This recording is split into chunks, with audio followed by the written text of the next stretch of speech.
Hi guys, and welcome back to the Backstage Bikini podcast with your hosts Grace and Jade. And on today's episode, we have Mads, who we've been trying to get on for so long between the time difference and just bits and Hi. bobs in our own personal lives. Finally got her on, and we cannot wait to sit down and chat all about female health. She is the female head coach of Raw Coaching, and she has been working her way up in the ranks of her own bodybuilding journey, but also as a coach. I know a lot of people who are coached by her. She's got some incredible athletes, including bikini athletes as well. And we couldn't wait to sit down and chat because she's also a wealth of knowledge, sponsored by Supplement Needs as well. And yeah, just puts out great content. So we couldn't wait to have this chat. But Mads, introduce yourself. Let us know how you are, how you got into the industry and all that good stuff. That was a very nice intro. Well done. Thank you. Nerves gone. I know. Flew through that. We've tried to record this about 5 times. Yeah, Oh, at least more. It was actually between painful. you two rearranging and me rearranging, but we've got here in the end, haven't we? Yeah. So thank you very much for having me. I really appreciate it. I guess, what do you want to know? My first competition was 2020. It feels like it was longer ago than that. It wasn't actually that long ago. And I was a 48 kilo bikini girl. And I've since competed in wellness and now competing in figure. And now stand on stage at about 60 kilos. So I've turned into a bit of a lump. But through that, I've been obviously competing and coaching and I just love it. Like I've been coaching now pretty much like baby steps coaching, when I first started competing, like a bit of lifestyle, bit here, bit there, and then sort of started taking over the females at Raw Coaching, and then I've just obviously continued on from that. I think that one of the reasons why I enjoy it so much is because I'm a little bit of a fixer and I like to get to the bottom of things. I'm a bit of a dog with a bone, and I always want to make sure that, like, I want to get somebody absolutely peeled, or I want to fix somebody's health problems, or like I'm not very good at being like, okay, well, that's fine, we can leave it there. Like I always want to take it all the way, which is a great personality trait sometimes, and sometimes it's not. But yeah, that's why I'm here. But yeah, I love it. So thank you for having me on for all the chats. I appreciate it. Oh, you're welcome. Well, how did you get into the sport, Mads? Like your first competitive season was 2020. How did you come about sort of even getting to know about bodybuilding in the first place? How did you sort of introduce yourself to the sport? I've always been like a competitive athlete. I played essentially semi-pro football as a female from the age of like, I don't know, 6, 7, until I was like kind of mid-20s, and you got like 16-year-olds coming through and they're a little bit faster and a little bit fitter and they don't have broken knees anymore. And obviously always trained in the gym. So I just kind of like transitioned my energy from playing football all the time into the gym a little bit more, and naturally just kind of like slowly made that bit of a transition. And I'd always thought about competing. I actually started off in my journey with Mark Coles, so you probably know who he is. Yeah. I was like original school of Mark Coles when he was still working in his little gym in M10 in Nottingham. And I was like one of his first female like clients. And we did a wicked little transformation. I was so small. I must have weighed about 45 kilos. I was such a little midget. But yeah, so I started with Mark and then moved away from Nottingham up to Sheffield and kind of did my own thing for a little bit, then moved down to Essex and just kind of like really just push myself from there. And then did my first, that's where I met Corey, who obviously also runs Raw Coaching, and then did my first comp, and he prepped me for my first competition. And then from there, just like loved it and just continued on it. And I think with bodybuilding, you find a little bit like, if you enjoy the sport and you want to compete in it, you often find other passions in it, like you've got the podcast, or, some people end up being posing coaches or whatever. I think you kind of like spread your wings in it a little bit, and it kind of just went from there. And it's just grown from that point, really. Yeah. And you've grown as well from the Yeah. bikini girl. That's actually mental. I didn't know that. Funnily enough, I remember following you when you competed with bikini, or not bikini, sorry, wellness. The first time around, I think it was 2021 when Cal took over your presidency. But I suppose talks back to the bikini girl days, like, 'cause there might be some listeners to this who could end up in your shoes someday, trying wellness and then going into figure. Like, did you know back then, like, that you wanted to kind of grow into the sport? Because we always talk about on the podcast, like, people get into bikini, they're like, no, I am bikini through and through. You even see like top level pros, they get told like, oh, maybe you should try wellness, but they rather stay within bikini. Like, did you always have that drive to want to get bigger? Do you know what I think it is? I think when you are a bikini athlete, yes, bikini athletes, high level bikini athletes have a lot of muscle. They're stacked. Yeah, they've got a lot of tissue, but you do have to train in a certain way to stay within the category. Like, I do believe that, right?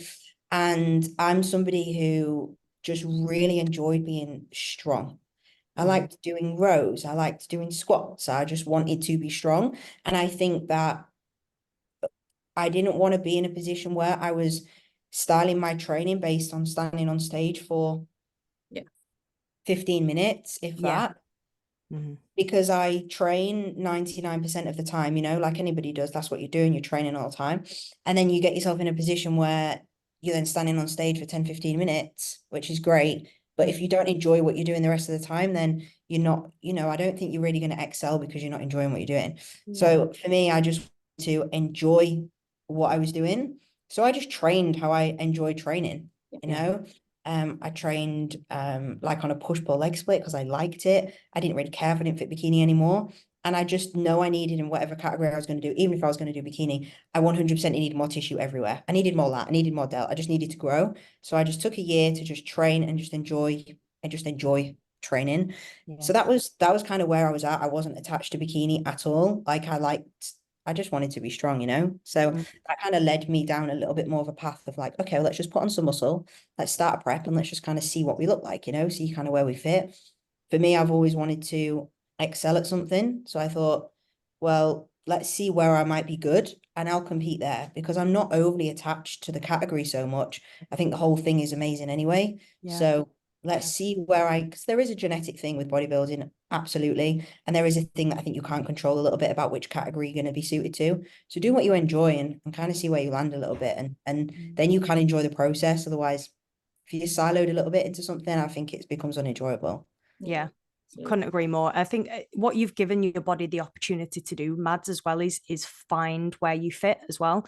So the more you give yourself to what you love to do, so the training element and being strong and actually enjoying the bits that make up the competitive journey anyway, you've given your body an opportunity to show you where you fit in bodybuilding, which I think is the beauty of it. Like, it's so vast now in terms of like how many categories we've got.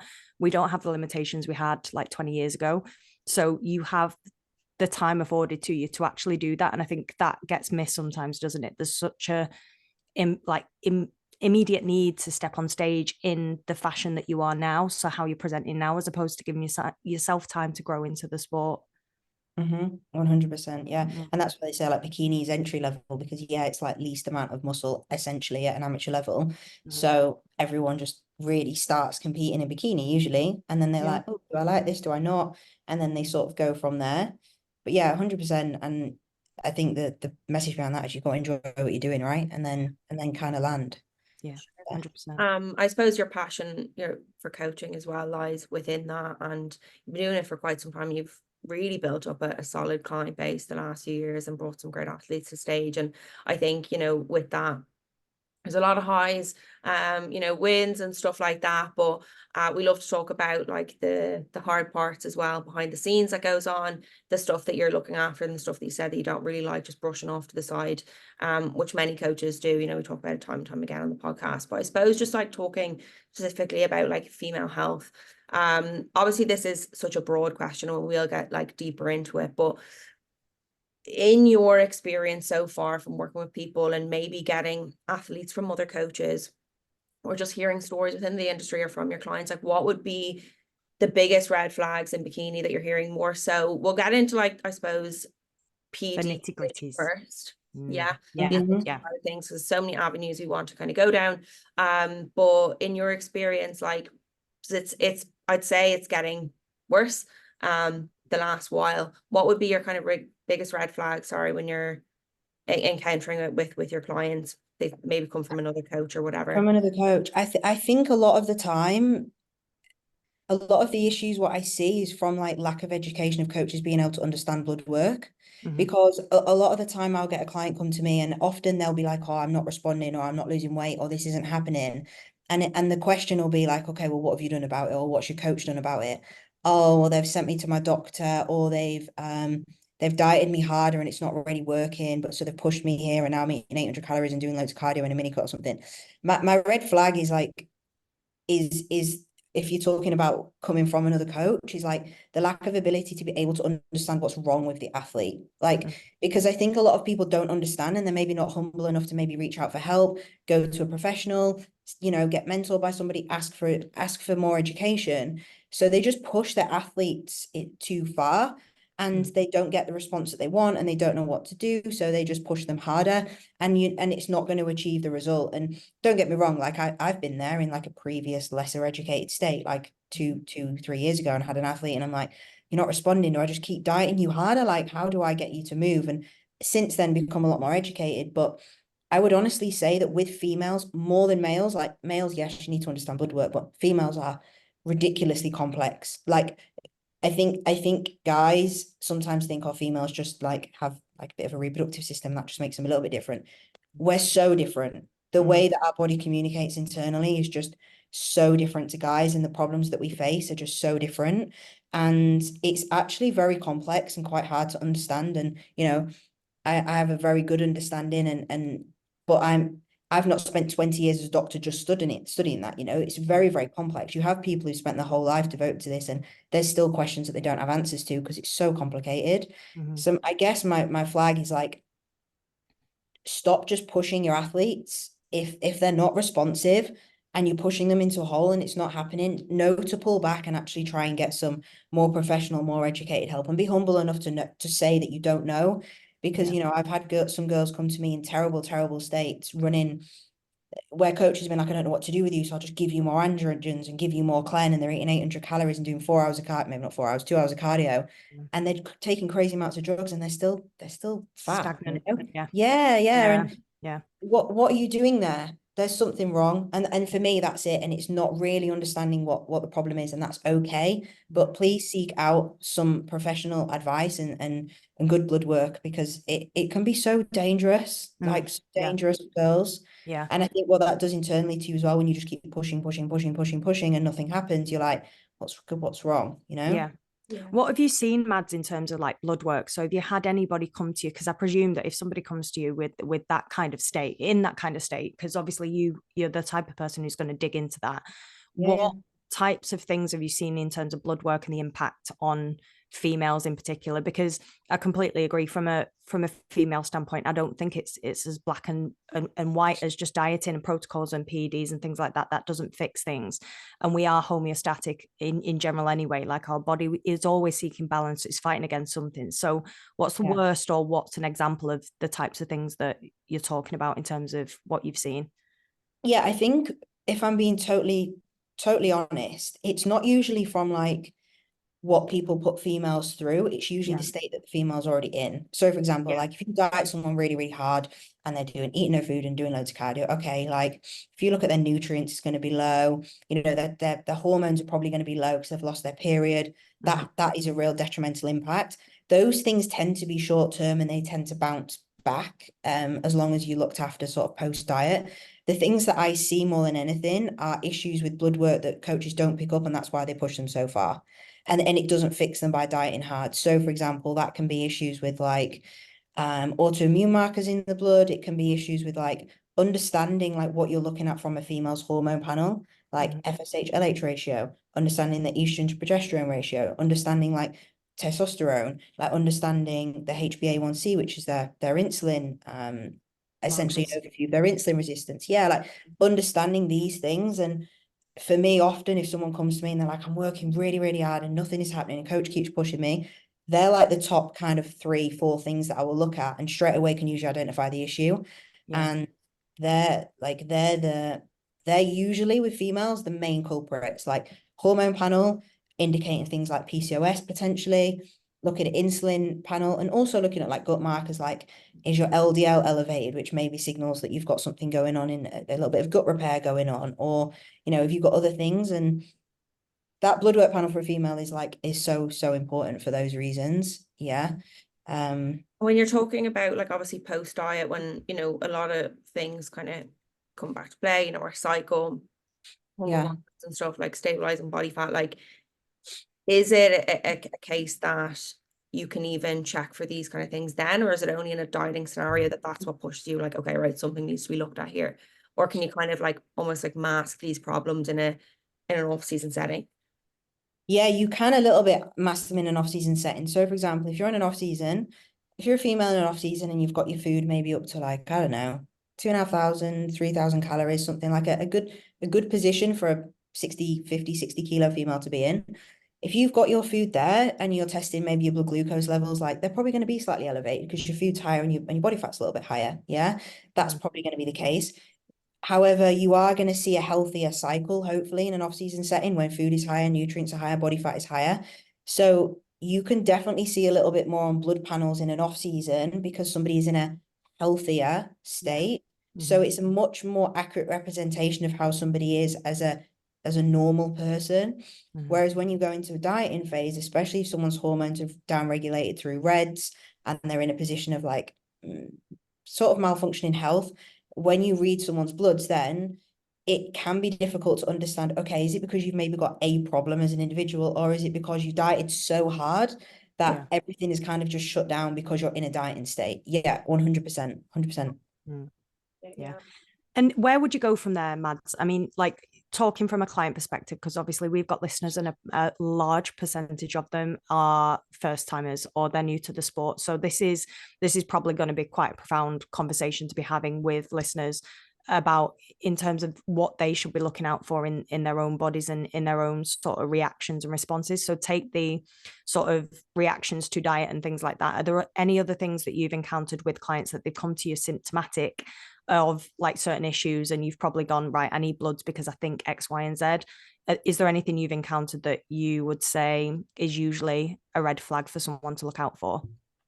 Yeah, I think obviously it depends what we're like, there's a number of things. I suppose it depends what kind of like outcome you're looking for here. I guess red flags for me is like digestion, like a really big red flag. And I'm not talking about if you're eating like a terrible diet. You know, if someone comes and like, yeah, I eat 3 burgers a week and stuff, I'm like, okay, well, clean your diet up from clean foods. And if you've got terrible digestion or you've got bloating, then you've got loose stool, and then you've got discomfort and pain, and you've got bloating and this, that, and the other, and you've got a like a meal plan kind of food diet, like and then I'm like, okay, there's definitely something going on here that we want to look at. And in that kind of setting of like, if you were to say take that in a dieting setting as well, like how easily are you losing body fat? You know, if you have to diet relatively hard, and I'm not talking about going from 3,000 calories to 2,600. People think they should lose weight when they do that. You're still in a surplus. Wish. You're still in a surplus. You know, you take 400 calories off, you're still in a surplus. Like, you're probably not going to lose any weight. You're just in less of a surplus until you actually take a chunk off and go into a deficit. If you take a chunk off and go into a deficit and nothing happens, for me, that's a really big red flag to say, okay, well, I'd be looking at like, this is where I'm looking at like your autoimmune markers. So it signifies on digestion, what impact that's having on your thyroid. That causes internal inflammation. Okay, let's have a look at that. And then also like your insulin resistance through things like potential PCOS or other things that can cause it as well. I think clients really need to try and, I think a lot of it is logic. Like my digestion's really, really off. I've taken 1,000 calories off and what, I'm still not losing weight. Like there must be something going on here. One really big red flag for females is like that from a hormonal point of view is like brain fog and being in a position where you feel like tired all the time, even if you're eating fairly well, you're doing a little bit of cardio, you're not being pushed too hard, being very, very fatigued, having brain fog, and not losing body weight, like when you've just come into a deficit. I think that's a big red flag for me to say, okay, there might be something going on hormonally, because that causes all sorts of issues from there. So they're the kind of symptoms I'll be looking for, and then you can kind of delve in a little bit more. Yeah.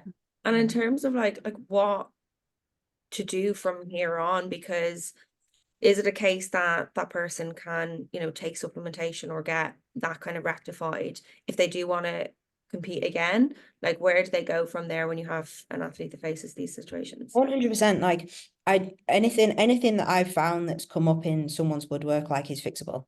Yeah. 100%. 100%.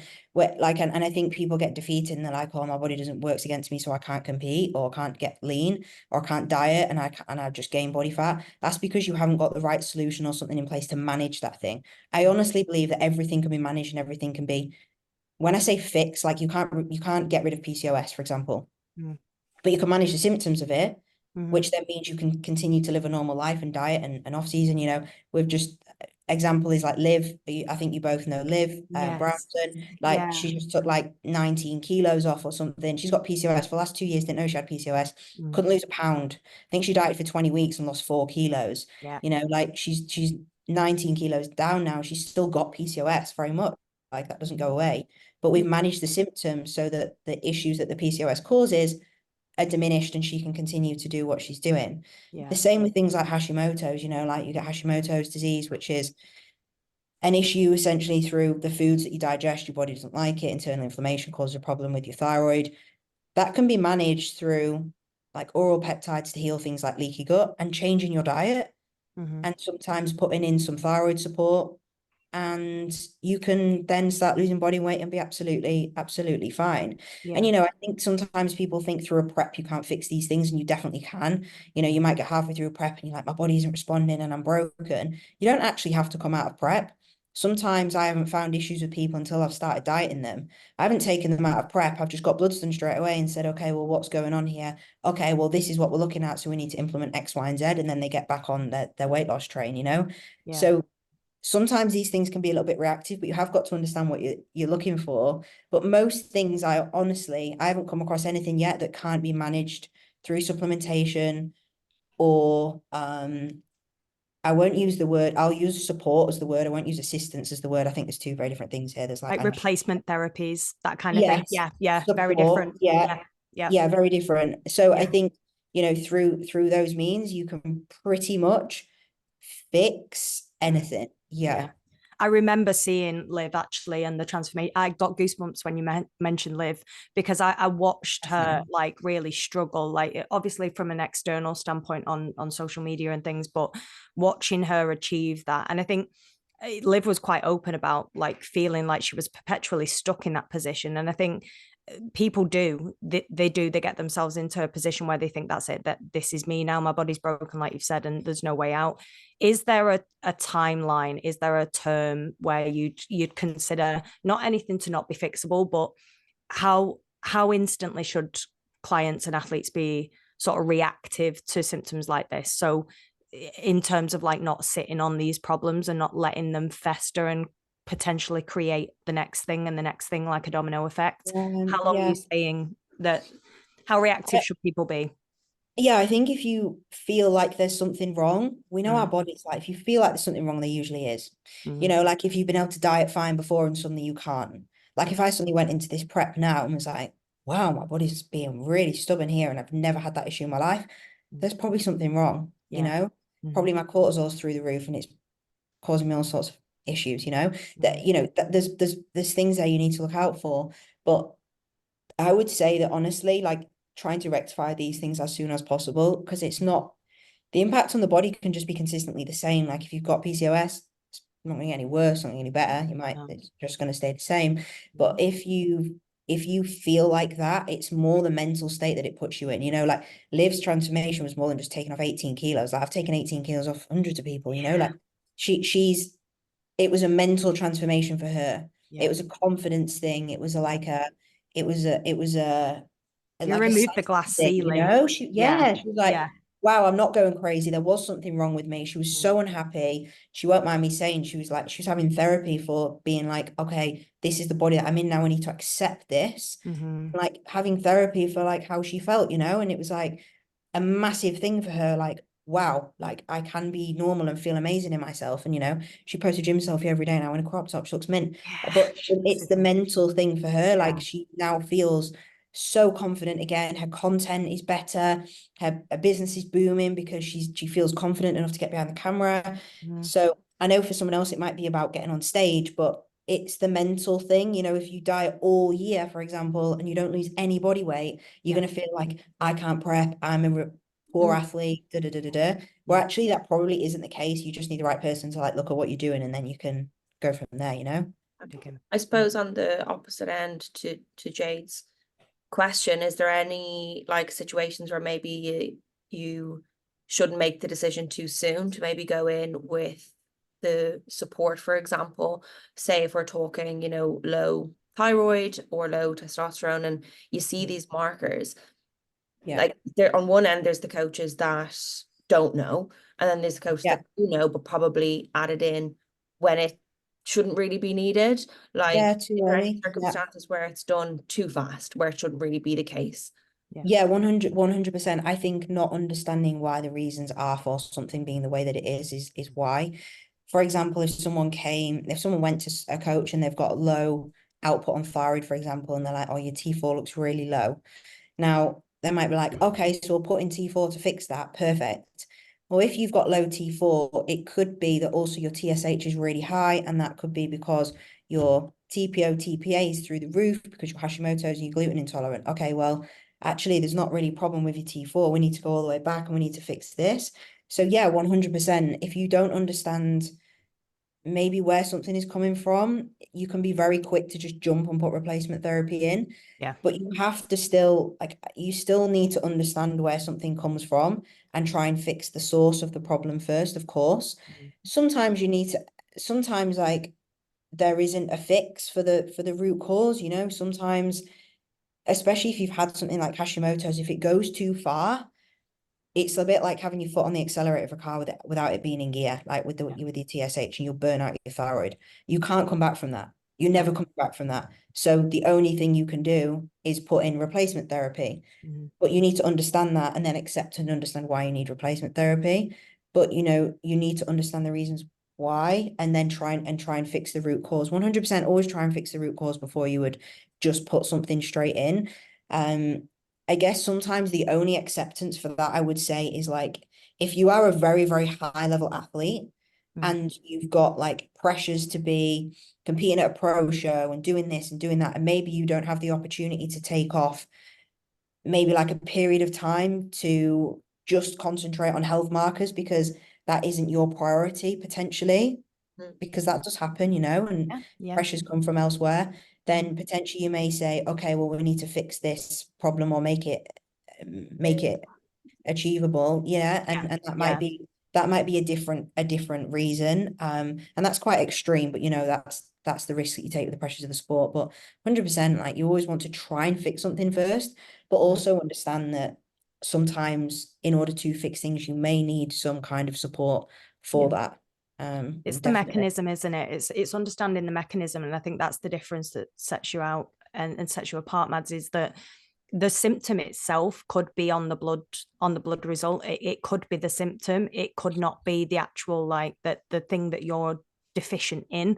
You could be looking back multiple like sort of steps, I suppose, into the mechanism as to what's causing it from the start in terms of what symptom you're actually reading. And I think it is a lot. I think it's a lot of information for athletes to potentially take on board themselves, which is why it's important for coaches now more than ever to actually seek that advice and for athletes to actually pay attention to like their bodies. Is there, talking about like cycles and things like that, because I'm going to lead into it a little bit, in terms of female health from a cycle standpoint, obviously bloods, and we've spoken about like your hormone profile and your hormone panels. It's obviously preferable to get that picture when you're in off season, but in terms of if somebody came to you in the midst of prep and their hormone panels all over the place, is there anything in particular about any presentation like that you'd be looking at for potential issues as well? Because we're going to get into cycles anyway. But I've always been fortunate. I've always bounced back like a rubber band, but I know people that have lost it for like 8, 9, 10, 12 months. What are you looking at from a hormone standpoint in terms of cycles, and what are the markers that we're looking at to protect? Well, I would always recommend, I mean, this depends if someone's got a regular cycle or not to start with, I guess. Before they even start dieting. Like I get, like a lot of my girls will send me when they get their bloods done, they'll also send me like their flow data if you use flow. So they'll send me screenshots of their flow data so I can see the length of their cycles, and they record it on their Google Sheets anyway, but like that gives me exact days, you know, like 28 days, 31, 29, whatever, and I can see it. So you've got like you've got range of like dates of your cycle, your length of your cycle, and then when you get blood work done, I want blood work done in like the luteal phase, so day 21 basically, because that's where we can really see where we've got a better marker for progesterone, so we can make a better comparison on markers, things of like PCOS, for example, like, because we know more where your body should be after you've ovulated going into the luteal phase, right? The problem is where people don't have a regular cycle, that's hard to see. And what I'm looking for there is like your estrogen to progesterone ratio and your FSH to LH ratio. And those are the things that if they're off or not where they should be, that's a massive indicator of things like PCOS, for example. You know, that's probably one of the most common issues that I see in females. And it might be now because a lot of them come to me and go, oh, I think I've got PCOS. Can you have a look? But I also think that actually even looking back over the years of like even like symptoms of some of the athletes that I've had, I'm like, actually, you probably had that before I was educated enough to understand. And I think that a lot of females have this issue and they don't know. No. So it's a full panel of if you're talking about female hormones, it's like testosterone, estrogen, progesterone, FSH, LH, and understanding where they should be from a ratio perspective. And that can tell us a lot. Also, a big red flag for me is as soon as someone goes into a deficit, if they lose their cycle straight away, Yes, that's usually a huge sign of things like PCOS or other menstrual dysfunction. And it's not because they've gone into a diet. Like, it is because they've gone into a diet, but it's not necessarily the diet that's the problem. It usually just highlights for me that your hormone functionality isn't potentially where it should be straight away. Like, I've got one bikini girl who she's not been diagnosed with PCOS, but she's young, she's only a junior. Last year, second week of dieting, should have come on a cycle, didn't come on a cycle, lost it all prep. Exactly the same this year. Went into prep, missed the cycle, and shows high signs of insulin resistance. She's not had a scan, but hormone panel does kind of support that as well. And it's like, okay, well, that's a big marker for me as well. If someone loses their period like straight away, and if there's someone who doesn't bounce back quite quickly, subject to them being managed well after prep, you know, like if someone goes on a really slow reverse up to maintenance, then realistically, you know, it's going to take you a while to gain things back. But if your food is straight up and you're living a slightly more healthy approach to your training and your bodybuilding, then after prep, you should bounce back fairly quickly. And if you're not bouncing back quite quickly, if supplementation's in place correctly and everything, then I'd be looking and being like, okay, well, there's potentially a little bit of a problem here. One thing that is worth highlighting here is like, when you get these panels done, check the blood panels that you do get from the companies that you buy them from. Like Medichecks, for example, on none of their panels have progesterone. And don't recommend anyone uses Medichecks for that reason. There's no progesterone on their panels. So like you can't do a hormone comparison because it's not on there. Wow. So I like didn't I'll know use that. I've never Medichecks. used them. Yeah. Yeah, so I'll use Medichecks for clients to like maybe do like a thyroid check or like something else, or their autoimmune markers or whatever. But yeah, from a hormone perspective, there's no progesterone on the panels on any of them. So like you can't make an accurate judgment of where someone's hormones are. That's not very good. I might write them an email, tell them. Yeah, like 100%. you I've had one of my need a friends. full picture. Yeah, I've had one of my friends that literally happened to within maybe a week. No, I think it was about a month, but about a month, and cycle went out completely immediately, and there was just no at the time answer for it. Is there anything from a diet standpoint that you'd implement, Mads, if that started happening? Because I remember like fluctuations in like fats, for example, an implementation of higher fats for her brought it straight back, and she was still in prep. Would you approach anything? So supplementation aside, would there be any manipulations in diet that you'd look at as well with things like that? Yeah, higher fats like definitely does help. Yeah. And I mean, that depends on the athlete hugely. It's going to help maybe for a short duration of time. I mean, was it the fats that brought it back, or was it the increase in calories? Like, I don't know. Potentially, yeah, exactly. Like bring fats up, like it's quite a big calorie increase. I think that the reality is probably the next month, as soon as she's further into prep, she's going to lose that cycle anyway. And you do have to have an understanding as a female, if you are somebody that is susceptible to doing that, that you do run a slight element of risk, and you have to kind of accept that. I think sometimes a lot of pressure on coaches as well, when it's like when you know, an athlete might leave a coach and go to somebody else and be like, yeah, I lost my cycle like 2 weeks into my prep. They were such a bad coach. And like, actually, maybe it's your body at that moment in time, and understand as well, like that's a risk that you take as a competitor. And it's sometimes that is very much out of the coach's realm. And I think you have to take responsibility for that as a competitor, as long as the coach has given you a good like explanation or a good kind of understanding of what might happen in a prep. If you don't know, if you're a first timer, for example, first timers listening, you know, speak to your coach about expectations of prep, but you need to understand that like your cycle at some point may or may not go, and you know, you have to take and absorb some responsibility of that as an athlete yourself and be okay with it. And that's not necessarily the coach's responsibility. No. If it goes, you know, But it's also you're like going to get down to really responsible body fat when it goes levels. is going to vary, and it's not necessarily the Yeah. correct, whether it No. 2 weeks or 10 weeks in, because a lot of it also has to do with the client's susceptibility to stress. Yes. That might be Yeah. higher one prep. Like some people could go an entire prep and not lose it at all. And I genuinely think like so much of that is down to stress management. Like some people can just manage it a lot better than others. That's not something that the coach can necessarily control. No. And everyone's body is different, like different elevations of stress markers. You know, like when you talk about how females work, this might be a bit complex, but like the way that we convert to hormones in the adrenals, like some people over convert to cortisol, you know, like naturally will be a slightly over converted to cortisol. So that's going to have an impact on their ability to be able to do a lot of things, you know, and that's something that as a coach you can't control. That's just how someone's body works. Yeah. You know, and that's a big thing with PCOS. Sometimes I think people think with PCOS, you know, people say don't do HIIT cardio because it drives your cortisol really high. Like, that's a load of rubbish. Some people with PCOS will overconvert to cortisol. Some people won't. Some people overconvert to DHAs or testosterone or da. Yeah.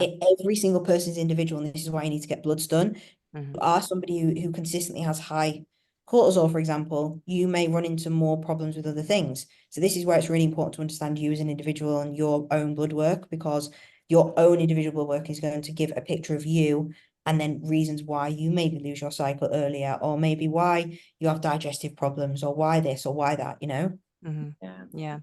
Because I've always been fortunate with my cycle, and it's always like not fascinated me in a fashion, but I think there's an understanding almost, or at least I had the understanding that it's sort of expected. Like you go into this sport, and because of the extreme position that you put in your body in, the extreme stress and the environment that it's having to function in, that is a cost. It is going to be a cost at some point. Some people don't necessarily react that way, but like you said, it's person dependent. But I remember not losing my cycle one season, and I was like, oh my God, I've not got lean enough. So how would you position yourself with a client with that as well? Because losing your cycle is not a badge of honor. It's a risk. It's a risk with a lot of implications, especially if you want to look at sort of your reproduction further down the line, if you, depending on how far you're prepared to push it. But how would you approach that with clients as well, in terms of expectations, being where mine were that year? Like, if you don't lose it, you haven't worked hard enough. Like, where would you position yourself there? It's awful, isn't it? It's like social media. It's that social media that's caused that 100%. social media, like, oh, when you get this lean, you will lose your period. So that means if you haven't got a period, you're not that lean. You're not lean enough. I mean, I wasn't, but it's not the point. Like, It doesn't matter. Yeah, as a first timer though, maybe the first time and you've taken off 25 kilos, like still good effort, you're right? lean enough, exactly. You're lean enough. 100%. I think that, it's hard. Just managing expectations, I think, and understanding as well that each individual athlete is different. I actually don't think it's often down to maybe body fat levels. I think it's down to like the individual, like how and Grace just touched on it a little bit like how their stress is managed and stuff. So, you know, if their stress isn't too high and they're able to have a refeed once a week and their body's in a very relaxed state and they respond really well and they get peeled on 1,800 calories, and you know what, they might still keep their cycle. But, you know, I think that, I mean, that's an expectation management so much in even just away from the cycle thing, you know, like people doing bikini first time and they're like, oh my God, I haven't got straighted glutes, so I'm not lean enough. I think that conversation around like what is necessary for you as an individual, and, you know, you can't be defined by if you lost your period or not. Like, that's not a definition of condition. Like, what do you look like? That's your definition of condition. Like, don't be defined by the fact that you lost your period. Like, it's actually awful, but that's social media that's caused that problem with, you know, reels of girls putting stuff up about losing their cycle and then demonizing it as well, like demonizing bodybuilding for losing their cycle. Yeah. Which isn't okay either. But that's what that is. That's all that.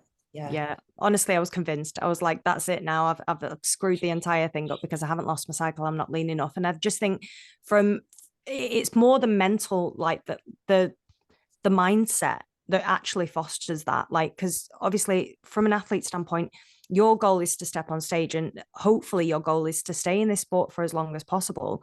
Every time you lose your cycle, every time your body's in a state where it's downregulated to the point where it thinks that mechanism is disposable for the time being, is causing short-term damage essentially, or you could like obviously cause long-term damage by being in that state and that acute state for multiple times over the year. You don't know unless you're monitoring it, is what I'm saying. So that mindset in itself is so incredibly harmful if you're thinking that if you don't put yourself and your body in that state multiple times. But then equally, where would you sit in terms of reassuring an athlete that even though they're competing multiple times, this is happening, but it's for an acute period and we're reversing you out, and this is, I wouldn't use the word safe, but this is being managed. Yeah, it's how risky you want to take, 100%. Yes. And Yeah. I think if I can rewind it back, before I would put someone in that position, so say you've got somebody who's like shooting for a pro card, for example, like in, I don't know, figure, for example, and they're going to run 4 shows and they have to get super peeled. What I would always do, and I think, I mean, blood work has to be a number one thing anyway, but like, I have this thing about making an athlete like an optimal athlete, like before they do anything, right? So say they get blood work done in the end of their off season or middle of their off season, like what can you do? What's missing? What's not very good to make it a little bit more optimal, so that then when you do manage those expectations of being like, right, we are going to go into this position now where you may lose your cycle and you're going to go through like high stress period, you're going to minimize the impact of that because you've actually like fixed things or supported things at an earlier standpoint, instead of just being like, oh yeah, vitamin D is low, but crack on, you know, like optimize somebody first. Don't just see if there's any red markers on their bloods, but like optimize them a little bit so that you can look after them through that and minimize the impact. And then obviously understand that they're going to come out of the other side, and that comes on to like how much risk you take as well. Like, okay, if you're going to compete for 5-6 months, how long of an off season are you going to take? You know, if you do one show and you can reverse out for 4 or 5 months, but you've got enough muscle to go again, you maybe can. If your season drags on to be 5-6 months long, like you're going to need a substantial amount of recovery time off. So I think people forget that as well, like the impact of that prep. You know, people talk about prep being 20 weeks long. If you compete for 12 weeks, like you've been dieting for 32 weeks, like wow, it's going to have more impact than somebody who sort of diets for 18, does 1 to 2 shows back to back and then reverses out. It almost ends up being double the time frame, and that's something you have to consider when you're coming out the back of prep with that athlete as well, like how much time they actually need to recover. Because I think what people don't realize is the longer you're in prep, the longer build up you have of like systemic stress on the body. It does build, like it does build internally, and it takes a long time to wash that off. And I think from a mental state as well, the longer you spend time dieting doing that, the longer you need time off, because the mental state from like even like relationship with food and everything starts to go downhill. And I know that's another conversation away from hormones, but it kind of ties into the whole thing, to be honest. It's byproduct, isn't it? But it's a tough one, because you're, in my head I'm thinking, right, even if we do get to a place of building health back up in an off season, is it healthy long term to continue to support yourself in that environment? And I guess, you know, there's always arguments, you know, with the pill as well. It's like you're putting your body in that environment like consistently where you're shutting down hormones, but is coming out, you know, getting them back to a good place and then going back in, is that right either? Do you know? So I think this is where that, you know, at an amateur level, first timer, first maybe second season, it's something you don't really worry about too much, because it's maybe like a 1-term impact, maybe twice impact. If you want to be a longer term competitor and you want to chase class wins, overall wins, you want to be a pro, that is definitely something that you really need to consider. And I've said this before on a podcast as well, like you can't chase both. You know, you talk about menstrual health there, Grace, like chasing perfect menstrual health and chasing a competitive goal. they don't work together. You can No. try and manage the two in tandem fairly well, but you are going to reach a point where like one is going to over prioritize the other. Yeah. And that is the reality of the sport at a Mm. higher level. Like you are going to be compromising one or the other, you know, and it sounds awful, but it is the reality that you can't manage them both in tandem. So like with the pill, for example, that you're talking about there, I think yes, it is kind of sort of the same thing. You kind of suppress your hormones, and then a bit like in prep, you suppress them and then they bounce back. But the problem is with when you're in a prep scenario and it's through reds and you downregulate everything, Mm. it's you're potentially causing yourself damage because you're actually forcing it to downregulate through like lack of nutrition, being too lean, Whereas with the pill, you're in a pretty healthy state most of the time, and then you just suppress it, you know, exogenously, and then you take it out, and most of the time it will rebound back up because the body just regains normal function. You don't tend to cause more like systemic damage. Because the Because mechanism's still behind the scenes, isn't it? It's just not necessarily kicked in out of an yeah, unhealthy environment. It's just not needing to function the way it usually yes, would because you've got the androgynous sort of input. yeah, Whereas when you're down regulating everything, like you said, you're literally forcing it to stop. In terms of yeah, contraception, Mads, like I've heard rumors again, predominantly social media. When I first got introduced to the sport, I dropped contraception when I got first introduced to the sport because it yeah. prevents muscle growth. It does this, it does that. You won't be able to read your bloods accurately. Like how important do you think it is in terms of managing female health in this sport to either have contraception in or out? Like where would you sit in terms of the importance of regulating and understanding your body as it regulates naturally? How important do you think that is in terms of longevity in the sport with I think contraception in play? yeah, I think there's two things to this. I think number one, most people usually end up, not always, often it's like for sexual health reasons or Yeah, contraceptive reasons, yeah. but a lot of the time females get put on the pill when they're at a young age due to heavy periods, being spotty or having acne or having mood swings or whatever. And they In a put the pill teenager. in. Yeah, they put the pill in. And what that's actually doing is masking a problem, Mm. often, such as maybe, I keep coming back to PCOS, it's so common and it's usually the thing, but Yeah. such as PCOS. Now, if that is the case for you, then and you want to do bodybuilding, my recommendation probably would be to like come off the pill and actually see where you're at with things. And then you can maybe understand that maybe it's something that you have and then look to try and treat it and fix it. Instead of like, if you don't know, then you're never going to be able to help yourself with it. So that's like number one reason why I would suggest if that is one of the reasons why you went on hormonal contraceptives, you know, it doesn't go away just because you put a contraceptive in and you're like, oh, that's why I went on it. All right, but what about in 10 years' time when you want to have kids, you're going to come off it, you're going to have the same problems you had when you were 16 because you've Yeah. just hidden it. So like, let's address it and then you can probably get on more with your bodybuilding. Yeah. So Yeah. like, that's one thing. And then I think the second thing is, you know, people talk about responsiveness when you take contraception. It massively depends what contraception you take for a start. Like it hugely depends what contraception you take.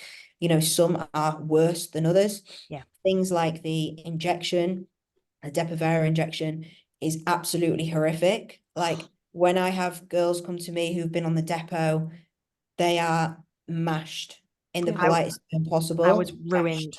I was ruined Mashed. as a Yeah. young person on that thing. It's essentially like chemical castration. Like it's fucking awful. Yeah. So it crushes everything, Mm. causes all sorts of high prolactin's through the roof, everything else is in the floor. It's just a mess. Mm. And the problem is you can't just take it out. It takes a long time to come out of the system.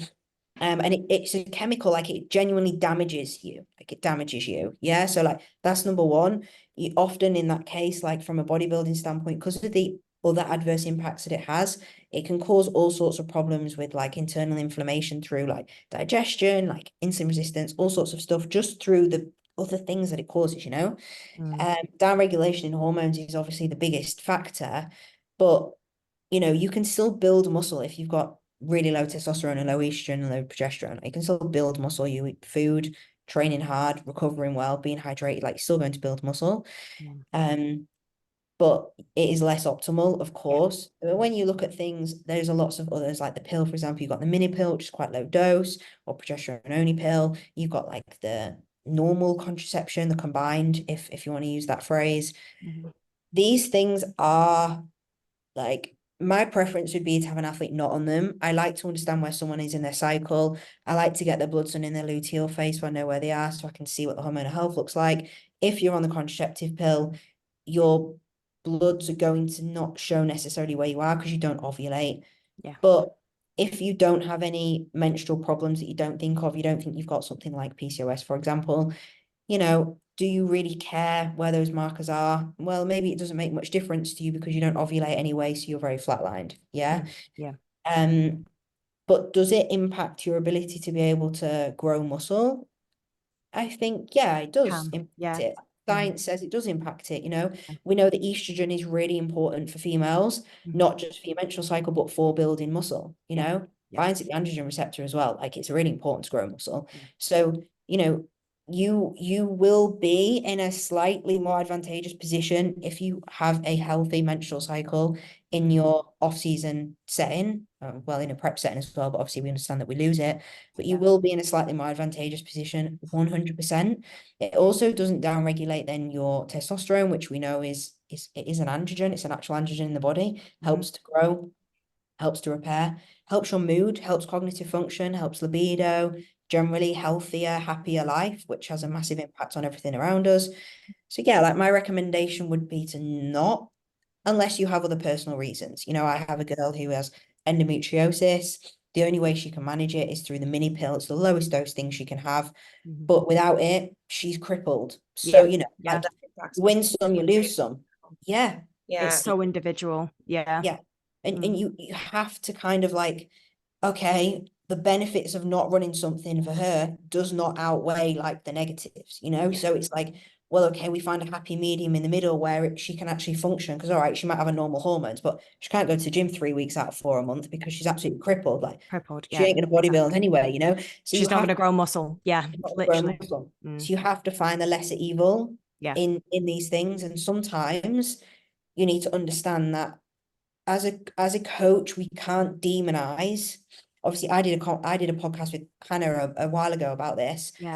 Hannah Wares, but you, as a bodybuilding coach, male or female, we can't demonize contraception, but what we can do is educate and advise on what is the better option for you as an individual, and understand where you are as an individual, because sometimes, like my client with endometriosis having to use the mini pill, she has to do that so that she can continue to go to the gym and to bodybuild to control her symptoms. Otherwise, she wouldn't be able to stand on stage. So, okay, great, she runs no contraception, but she can't even bodybuild. So what's the point? You know? Well, I think that was the message that I received when I was younger. Like, it was my first introduction to it. And I think it's how it's framed, isn't it? And you've just hit the nail on the head. It's how it's framed. At the end of the day, it's not demonized. It's not something that you shouldn't be doing. It's not something that you don't have the choice to implement if you want to, for personal reasons, if you don't want a family, for example, and if you want to use contraception to prevent you from having a family so that you can bodybuild, you know, like, it has its uses. I think what's important for people to understand is why they're implementing it, and what, I wouldn't say risks, or what they're prepared to sacrifice, but at the end of the day, this is a sport of sacrifice, isn't it? Like, let's be straight. Like, you're going to have to sacrifice something at any given time, whether that be a social life, whether that be your hormonal health at the back end of prep, or whether that be your relationship with food. It's choosing that sacrifice and weighing that up against the potential positives that you're looking at, because either way, this route into bodybuilding is not safe. It just isn't. It just isn't. Especially for females. And I genuinely believe, like, a female's menstrual health is a snapshot picture of their overall health in general. I do believe that, you know, like, if your menstrual health is off, that's a big signal to me that something is going wrong. You know, whether that's that you've been in deficit for too long. I might look at you as well. Like, visuals are a great thing. Like, oh, you're peeled and you've got no menstrual cycle. Okay, well, that's probably why. You know, like, understanding that. And it's a massive show of health. You know, some people get extremely stressed, and when they're extremely stressed, they lose their cycle. or the other way. When I was younger, I was completely the other way, and I like bled all the time when I was really, really highly stressed, you know. So Yeah. your I get menstrual multiple. cycle, yeah, is a really, really big picture of a snapshot of your health at any one moment in time in general. And it'll often show, you know, like red flags as to other things that are maybe going on with you. So I do think it's important to try and have a healthy menstrual cycle as a female. Yeah. And for the You can people do that through listening, I guess, contraception. Say that again, Greg. sorry, people listening, I guess, who are on the pill and or sorry, have no cycle and are a little bit like Worried. yeah, I suppose just a little Yeah. bit concerned, huh? Concerned, yeah, Yeah, worried. yeah, like concerned, like, Mm. and maybe, yeah, they have no goals to compete and anymore, and they're just staying in that environment and nothing happens. I think Jade, you might have asked that question already, but you know, months down the line or even potentially years, like where do they go from there with that if there's just nothing happening? Yeah. Yeah, it's difficult. I mean, like it. I think you got to ask yourself questions like, have I ran hormonal contraception for a long time, suppressed myself for a long time? Have I previously had like eating disorders really have a massive impact on this as well? You know, it's a bit like being in a kind of like being in a prep for a long time. Yeah. What maybe is your previous years look like to get a bigger picture of your female health? And then obviously starting with a blood panel is literally the first place to start, and just seeing what's going on with your blood, and to try and understand why maybe you might like you know, you haven't got a menstrual cycle. And then understanding what's maybe brought you to that point is probably the best place to be, and then you can start rectifying it. That the issue that you find is if people don't, and my dog is snoring in the background, I have no idea if you can hear her. No, you can't. She's very loud. Luna. She's very loud. Yeah, if you haven't got a menstrual cycle, you've not had one for a long time, and you've potentially been in compromised positions previously, that's probably going to give you a reason why. But yeah, blood panel is going to be the best thing to do there. And sometimes you need to understand like it isn't retrievable. Yeah. You know, some people blame contraception. So, you know, you may have ran the pill for 15 years and you come off it and you haven't got a cycle. I find this really difficult because I don't know the answer. Is it you running the pill for 15 years is the reason why you don't have a menstrual cycle? Has that caused you problems?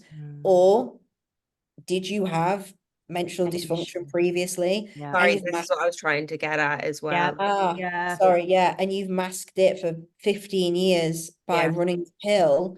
Yeah. And now you've masked it for 15 years running the pill, and you've taken the pill out. You're like, oh my God, the pill ruined my menstrual cycle. Yeah. Maybe it did, or maybe actually you It was did a already there. it was already I there, but guess you the ran the same pill since argument you were is said 15 years for old. PCOS. Yeah. Is like, don't a lot of people blame like the fact they have PCOS on the pill, but maybe they actually had it before they went on it. They just didn't know there was such a young and doctors didn't have the knowledge then. But that's the thing. I mean, I'm 33, so I don't know how I know you're younger than me, Grace, but like back then it was it was a plaster. It was a plaster for all of your problems. Like this is the first thing that was given to me when I was a kid. And at the end of the day, I'm saying a child, like I was 16, but nevertheless, it was something that was so reactive. And I don't know how reactive they are now, whether it's still the same, but it is very common for people my age at least to be removing themselves from it now and looking at starting a family and going, wait, what? Like I can't, and nothing's happening. So I think having that discussion, not only with yourself and your coach, but with doctors and just being clear on exactly why you're taking something and what is the rationale. Like if it has your doctor asked for your blood work before he prescribed something, or have you just gone to them and said, I'm sexually active, I want to do this, or I don't want to do this because I want to bodybuild? Like, are you asking pertinent questions in relation to your own health? I think because that's something that I had no idea to do at that age. And even now, like I'm still learning about how my own systems work in my own body. So are you having pertinent conversations with people when it comes to the impact of, we can cover PEDs as well in terms of how that may or may not impact your cycle and your hormone balance. Like, are PEDs a factor as well? Could that impact your ability to menstruate and maintain female health? Yeah, 100%. There's a number of Yeah. questions there, really, isn't there? In that, there's like number Mm, one, what are you asking your doctor, and what are they checking? yeah. You are right. Like when we were young, Mm, I was the same. I got the implant in my arm. A lot of my friends ended up on the contraceptive pill because I had acne, for yeah. example. The Mm, doctor was never like, oh, let's research why you've got acne. Oh, it's because you're estrogen dominant. That makes sense. So yeah. when you're in this part of your cycle, this happens. Oh, okay, then that's why. That might be this. Maybe we can help manage it with this. Like none of that. They just go, oh, here's here's the pill that'll stop, 'cause it'll squash all your hormones. You won't have any issue. And they're like, cool, Literally. glad I got that one out the door. Go away now for the next 3 years, and then until I write you Next. another prescription. Next, Yeah. literally, and then you write another one as for the next Mm, person through the door. That's mm, so true, though. That is what yeah. happens. I think now, I think, I think women are more educated. I think girls are more educated. Mm, 100% they're more educated, and some of that is through like good parts of social media. yeah. Yeah. Good parts of social media, like showing or talking about this. And Mhm. we didn't have the education then because we didn't have social media. Like we do like blasphemy on social media a little bit, but it is actually a great tool for education. It's a great tool for sharing knowledge. It's a great tool for understanding what's going on in the world and what's going on with people. And I Yeah. think now, like, women, girls are way more educated on this stuff than they used to be. Like we didn't used to be at all. No. Um, Not at all. We just used to be like, oh, you take that, do you? Didn't I have clients now that don't even understand that when they are on the pill that they don't ovulate. They're like, yeah, so I'm on the pill, so my period's really regular now. I'm like, no, no, no, you don't have a period. Like It's fake. It's it's fake not news. real. Yeah, like you haven't ovulated in 12 years. Like in Yeah. case you know, unless it was by accident once. Yeah. Um, so people don't understand that either. Mm, But it is becoming more understandable. People yeah. do understand more, and that's great. In my opinion, that's really, really good. And I have more and more clients on like a non-hormonal contraceptive method now because of that reason. Yeah. Loads of them are on like the copper coil or even the very, very, very low progesterone IUD, Hmm. which is still, it's not my favorite, but like it's probably the lesser of the evils, Yeah. from contraception purposes, compared to like even like the copper coil being probably the better one or Hmm. nothing. Yeah. So yeah, and then you've got the question of PEDs, right? Yeah. Yeah. Well, it's a big question that is, like, Sorry. does Going it in does with the it big impact guns. does it impact the menstrual cycle? Yeah, 100% it Yeah. does. Yeah. Yeah. Yeah. And in terms of I suppose just touching on PCOS, like is there any correlation there with doing maybe high PDs or having like any cycle in there that could impact that side of things? Yeah, what with PCOS? I mean, I like you can't cause PCOS. Like you either have it or you haven't. Like you're not going to run some kind of virus and develop it. Like, that's not Mm, going to happen. But when you have PCOS, people think PCOS means high testosterone. mm, Incorrect. There are so many Yeah. things under this PCOS umbrella, and this is why you have to understand the individual and get blood work done. When I was mm, talking about how the adrenals work, like what are you converting to? Yeah, mm, 90% of people probably over convert to testosterone, and that's why they have high testosterone. Some people will not, like they'll over convert to cortisol, they'll over convert to DHEAs, like they'll mm, over convert to something else. So, I go back to Liv, for example, she won't mind me saying this. Her testosterone actually sits really low. So mhm, some people look at a blood panel and they're like, no, you've got PCOS, your testosterone is 0.4. Like that's just because she doesn't overconvert to testosterone doesn't mean she's not estrogen dominant and have all the other symptoms. mm, Yeah.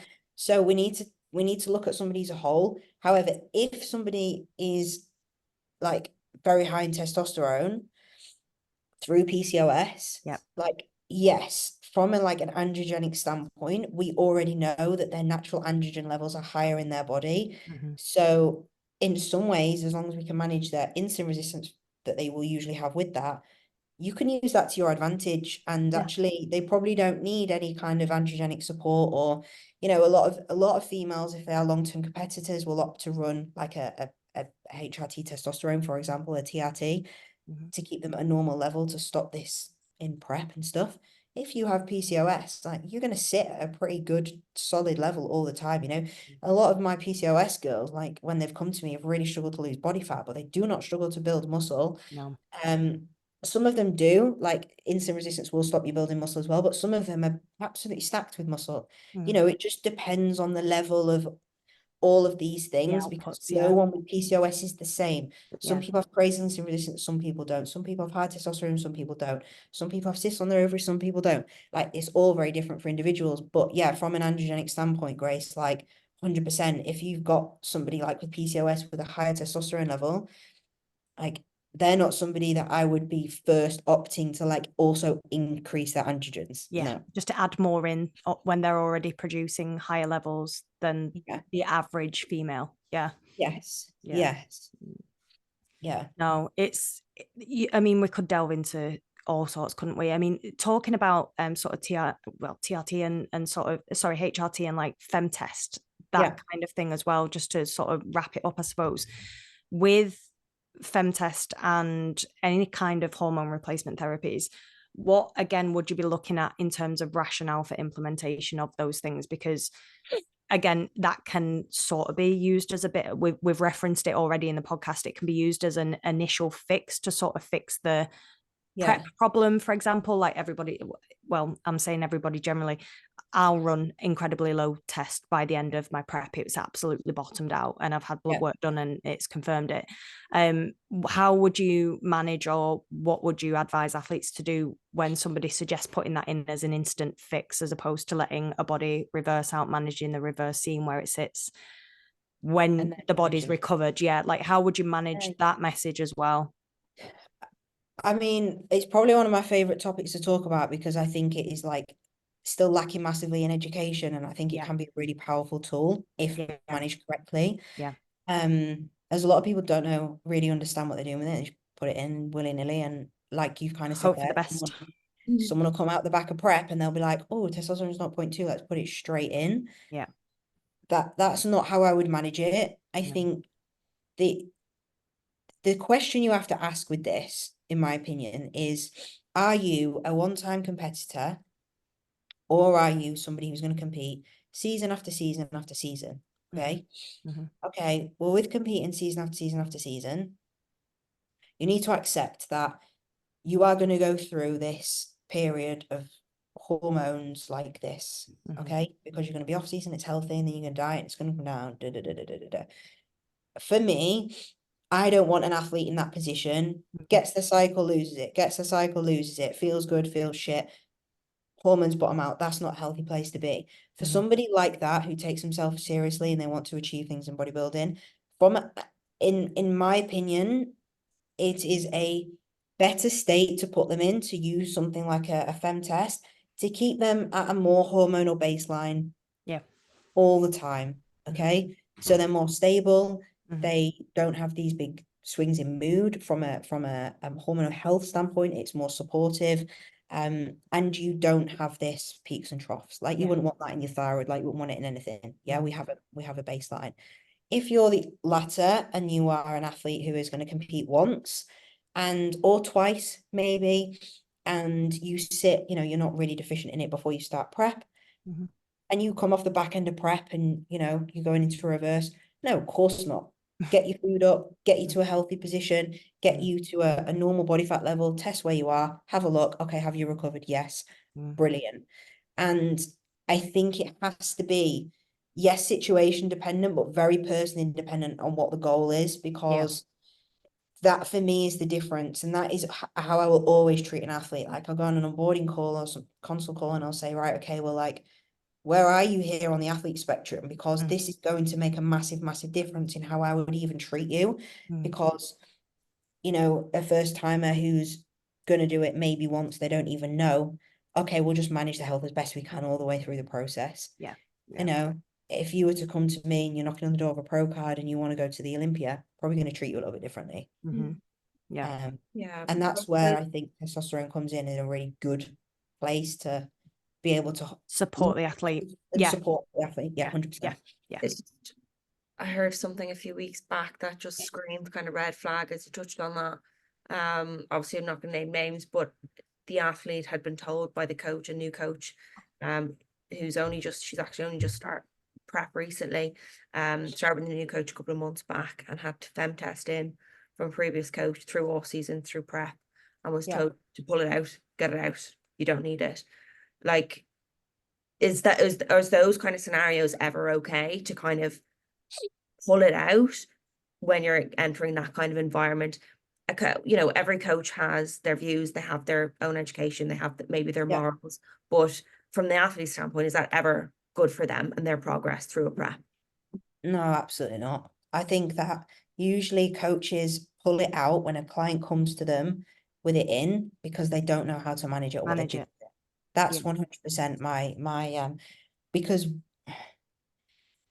if someone comes to me and they're already running it, I'd be like, let's get some blood to see where your levels are, and then let's adjust. If it's already in, then let's adjust to see where you are. Mhm. One thing that I wouldn't do going into a prep is pull out an element of support.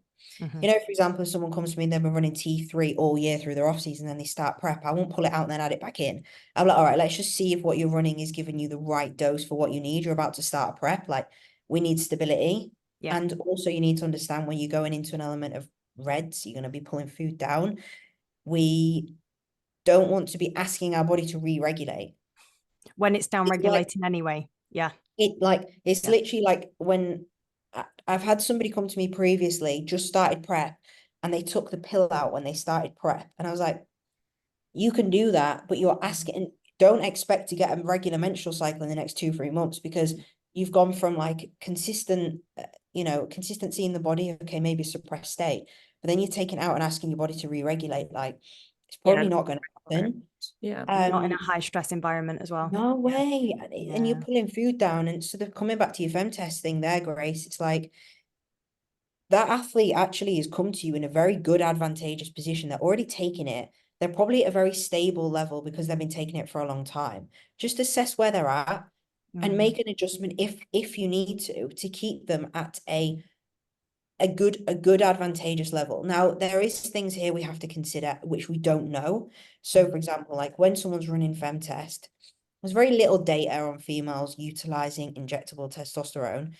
There isn't really any data. Go and find like a PubMed study, like you're probably not going to find one, right? It's very limited. It's all the most experience is through probably bodybuilding in this sense. In America, they use it in labs and clinics, and they give it out all the time. They don't do it very well. They give females like 20 milligrams a week and stuff. They're fucking terrible. But yeah, like it's quite a new thing. Yeah. So like there isn't, I can't sit on this, and this is a conversation me and Dean have had in the past. I can't sit on a podcast and go, oh, it's a safe thing to do, because we don't know the answer to that question, that statement. But what we can say is like, okay, well, this is my take on it. So everyone can have their own take, and this is my take. What is like a lesser evil in terms of like how we manage a person? Do we support them from a hormonal standpoint? So instead of them being at 0.2 testosterone for a prep, like they may be sat at 1 nanomole, it's probably 5 times their natural amount. Is that going to cause other problems long term? Something we don't really know, but 1 nanomole is kind of is an appropriate place for someone maybe to sit.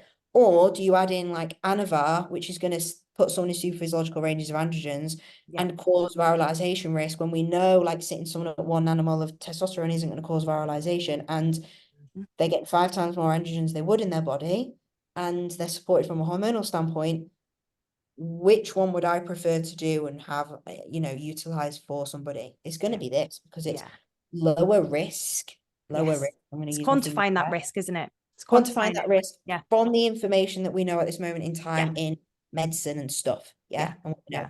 So that would be what I would say. Like, that you have to quantify the risk and understand from the evidence that we have, like, what is a lesser evil.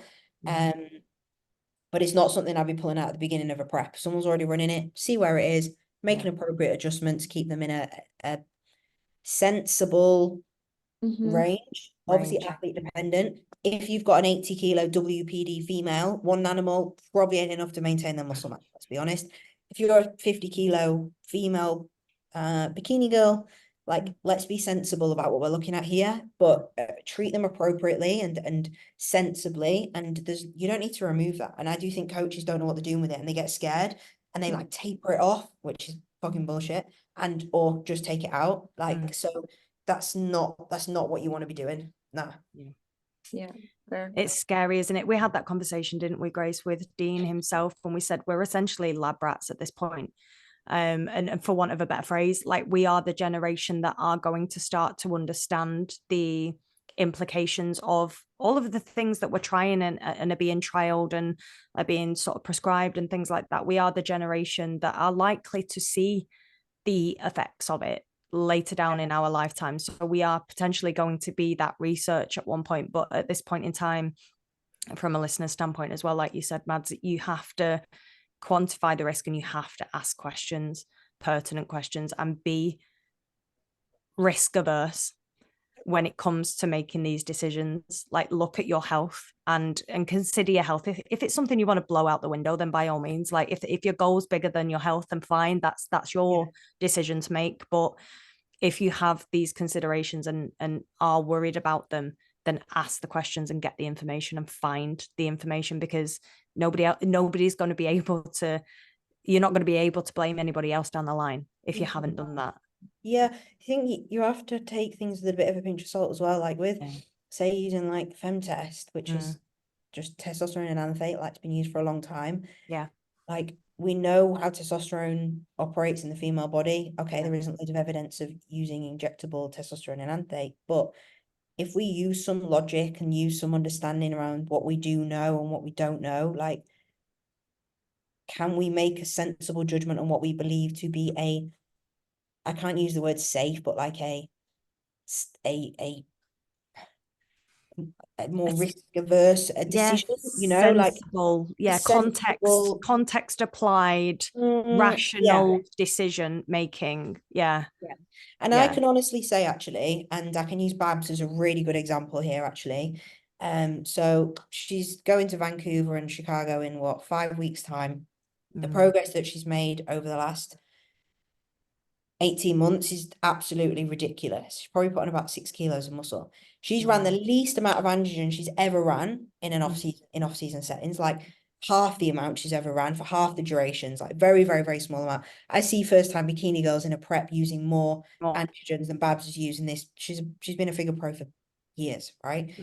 Small amount. But what we did when she first came to me, and I spoke to you about this optimal athlete set point, is I looked at her blood work and I was like, right, let's make this, and this better, so that you are going to operate better. Your muscle building is going to be better. Recovery is going to be better. Everything's going to be better. One of those things was implementing FemTest with her, because she was very, very, very low. Brought her up to a more normal level, and also appropriately addressed her thyroid, because her thyroid was off. Got that functioning well in an optimal standpoint, testosterone optimal standpoint. She's now, this year, the amount of progress that she's made, honestly, isn't because she trains. Her training program is different, of course. She's always trained really hard. She's trained with intent all the time. She's always eating her meals. She's always done her cardio. She's always done the things she needs to do to be a good athlete. Something about her internal this year has like allowed her to progress so much more. And I genuinely believe like fixing or altering her internal like optimal set point has been the reason for her success 100%. Like I can put money on that has been one of the reasons why. And like her just fixing a hormonal baseline or putting it in a better position, and her thyroid and everything else in between, like that is honestly for me one of the main reasons why she's made that kind of progress. And her androgen exposure has been the lowest it's ever been. So what I do want people who listen to this to understand is that you don't need to run crazy androgens in a prep or an off season, especially as a first-time bikini athlete or even a 10th time bikini athlete. Babs is a 20th time figure pro, like there's so much you can do to like optimize you as a person, which does support your health, as opposed to like drag it into the gutter by trying to do too much in the opposite direction, which isn't good for you. But you do have to explore those avenues, and you have to understand or have somebody that understands blood work to be able to do that. But it keeps you safe and you can make crazy progress, Exactly. Incredible. This has been like insane. Honestly, really, really just insane. a lot of nuggets there, and people to take on board, and hopefully people do the work now necessary, whether it be, consult with you or get their blood work checked, and call their coach out if they don't know, and also with their doctors. I think people are getting less afraid to doctors up are their terrible. GPs and be like, look, this is what I got from my coach maybe said it, or I got this in blood work, or I've researched it, or I heard this on a podcast, and go to these people with that information as well. Put pressure on and ask questions. One thing I would say about seeing your GP, I'm never saying that like the NHS is amazing and the doctors are incredible, but when you see your GP, they are a general practitioner, so they're a general practitioner. They don't have like really specific knowledge of some things, especially when you're asking maybe more like in-depth questions about maybe things like Hashimoto's or PCOS or things like that, you know. Gynecological, yeah, Yeah, like yeah. gynecological Yeah. questions, and it's okay to say, I want more information on this, can you refer me? Yeah. You know, like it's okay to ask that question. You're within your right to ask that question if you're not getting the answers that you want, especially if you're having conversations with other people and other coaches or your coach, for example, and you're not happy with the answers that you're getting. Like, just make sure you push and ask the questions, because otherwise you will just be left to do your own thing and you can make you really unhappy. Yeah.